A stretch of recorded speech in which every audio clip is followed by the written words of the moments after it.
আগে হাওড়ার জেলায় ছিল, কিন্তু ওটা এখন আমাদের শ্রীরামপুর জেলার সাথে জুড়েছে। জগৎবল্লভপুর বিধানসভা।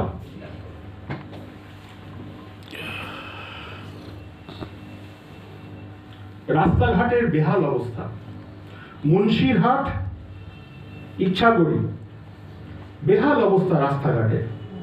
তৃণমূল শাসিত প্রশাসনের তরফে কোনো উদ্যোগ নেই এই রাস্তাকে ঠিক করতে।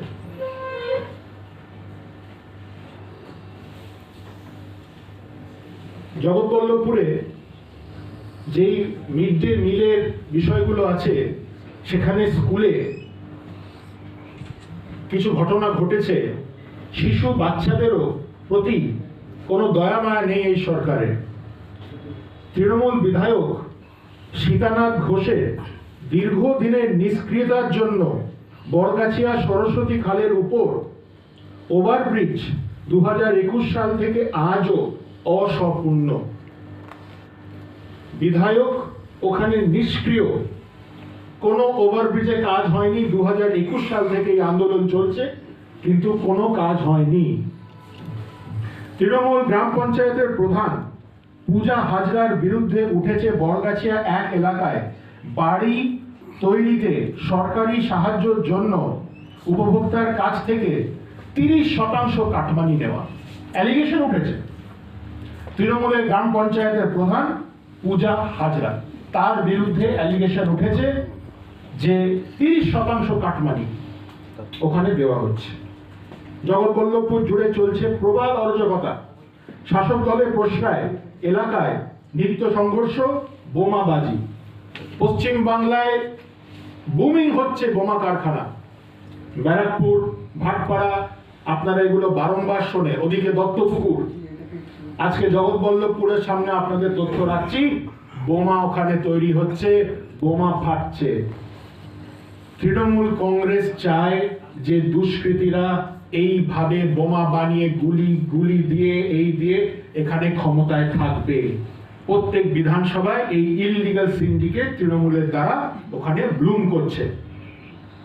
তৃণমূল শাসিত গ্রাম পঞ্চায়েতের সভাপতি অমর বন্দ্যোপাধ্যায়ের বিরুদ্ধে উঠেছে মাজু এলাকায় টাকা নেওয়ার অভিযোগ।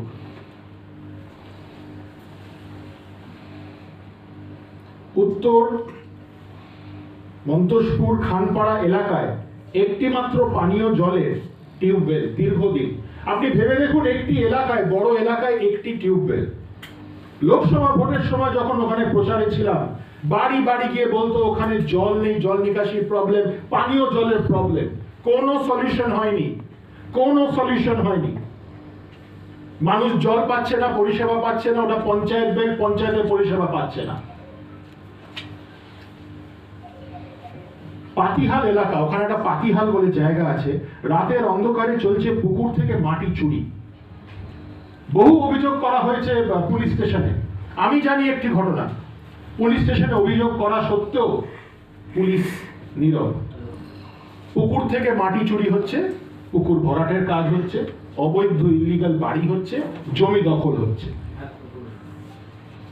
এবং বন্ধুগণ, উপপ্রধান তপন চন্দ্রের বিরুদ্ধে পাটিহালে পূর্বপাড়া এলাকায় একটি পুকুর কালভার্ট নির্মাণ নিয়ে বিরোধের জেরে মহিলাদের ওপরে হামলার অভিযান।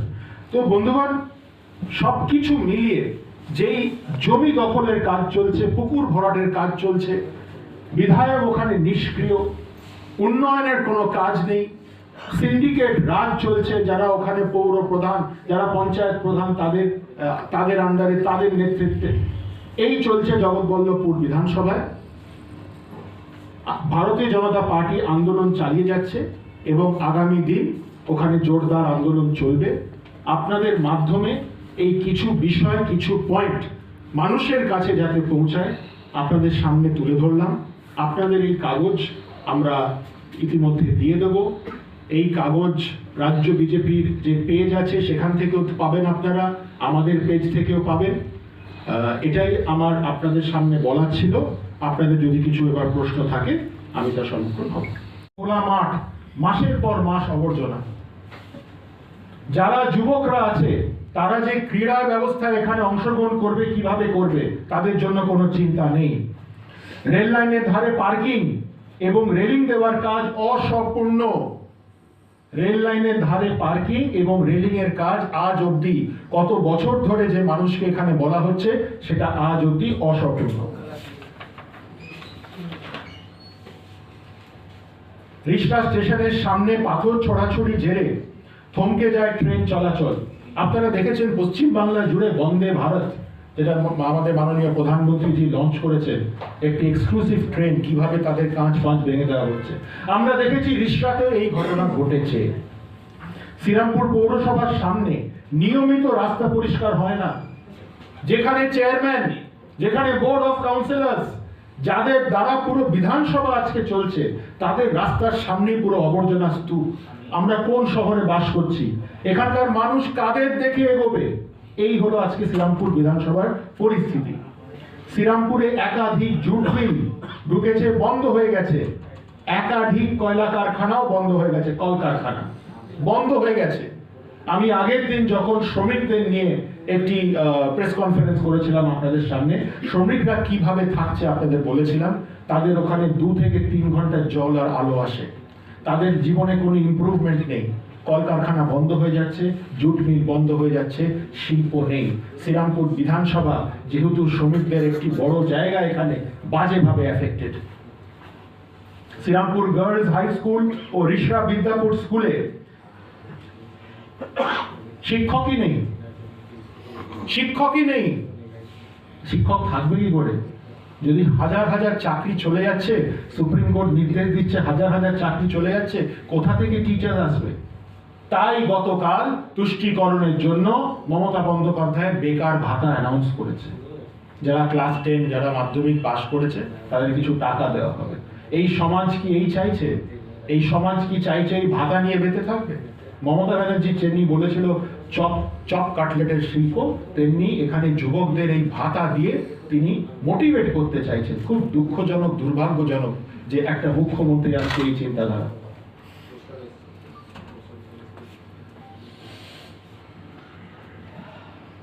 এমএসসি যে দুর্নীতি, অবৈধভাবে চাকরি, তৃণমূলের পঞ্চায়েত সদস্য,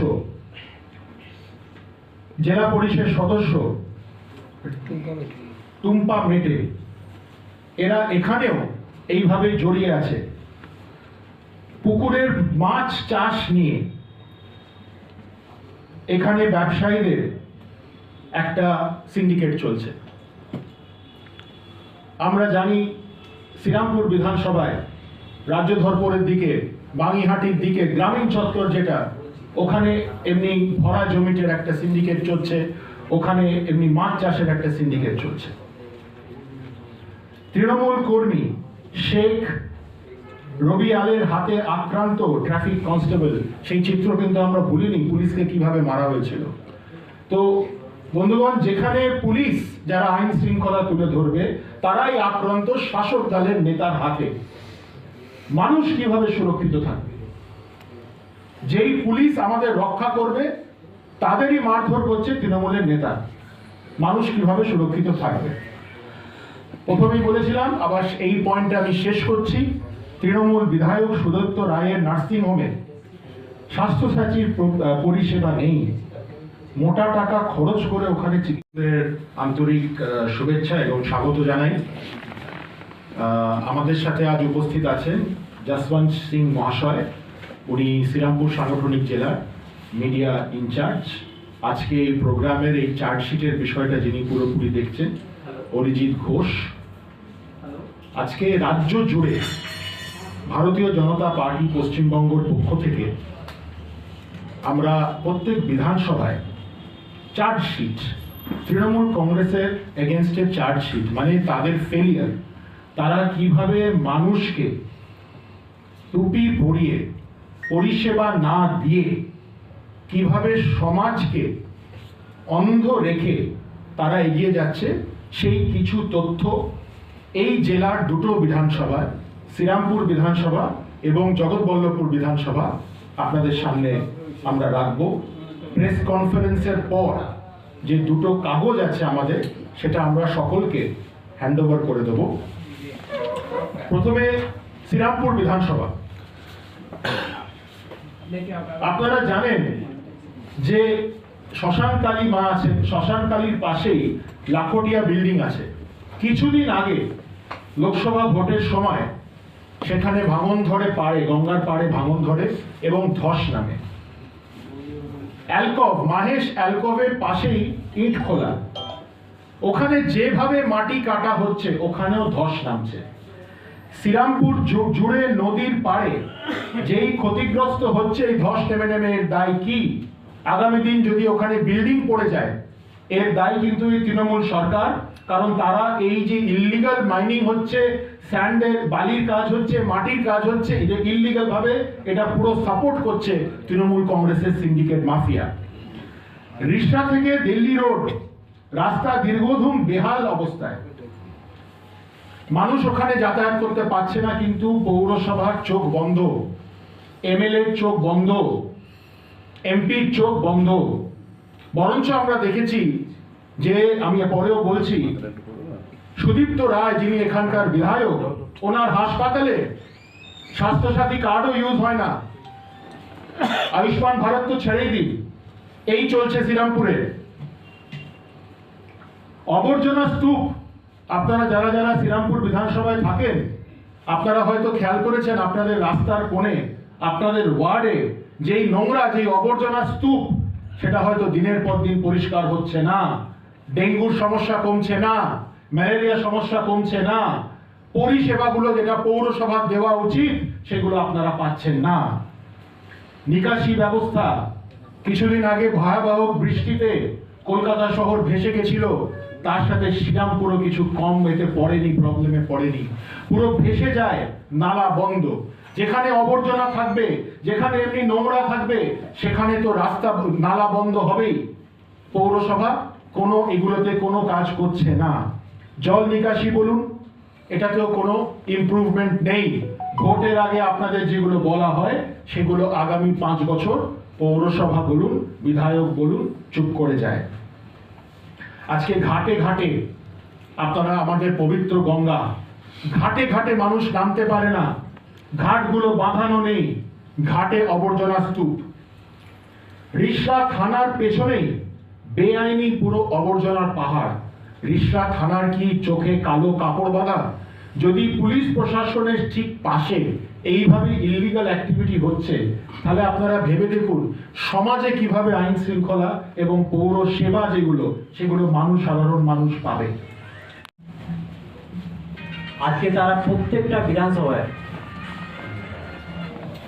সারা রাজ্যে যে ধরনের দুর্নীতি, যে ধরনের মহিলাদের উপরে অত্যাচার, যে ধরনের একটা লুম্পেন রাজ কায়েম হয়েছে,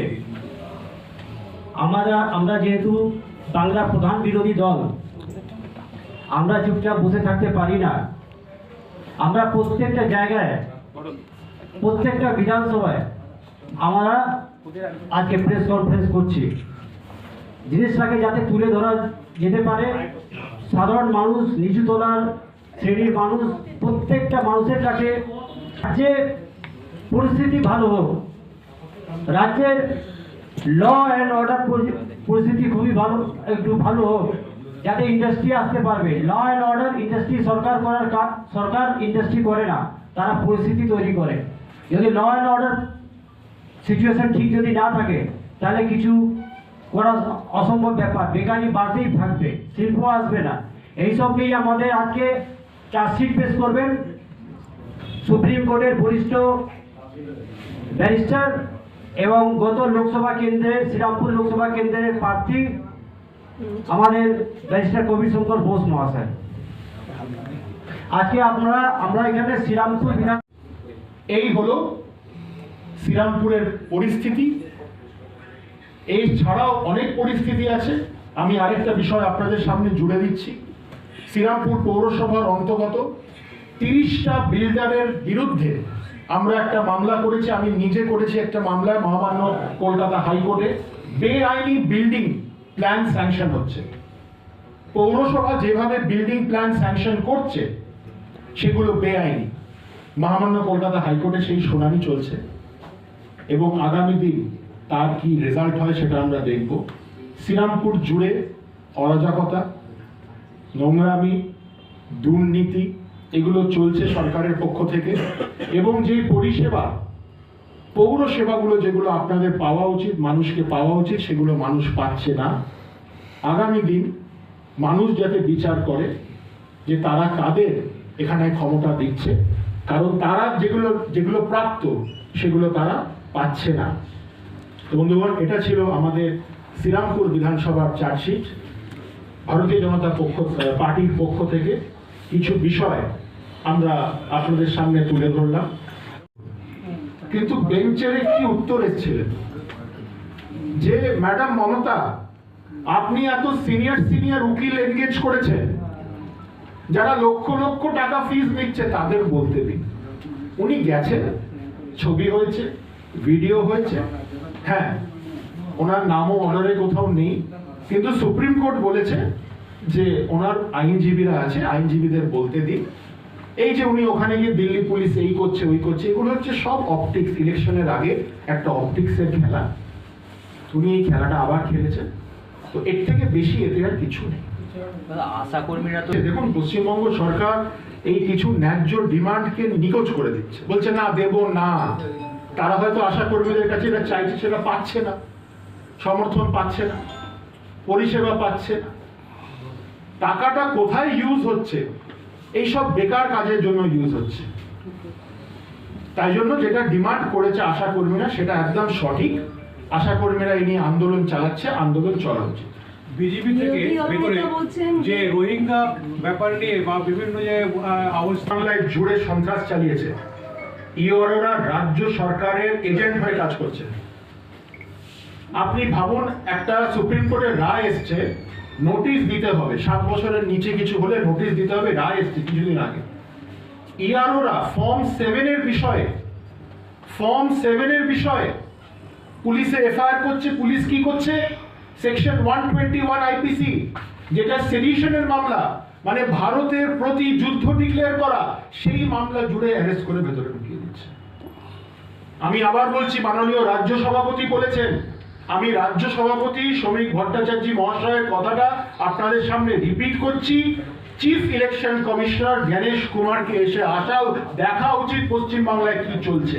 ওনার দেখা উচিত এখানে ইআরওরা কি তাণ্ডব চালাচ্ছে, কিভাবে অবৈধ ভোটারদের এখানে হেল্প করা হচ্ছে।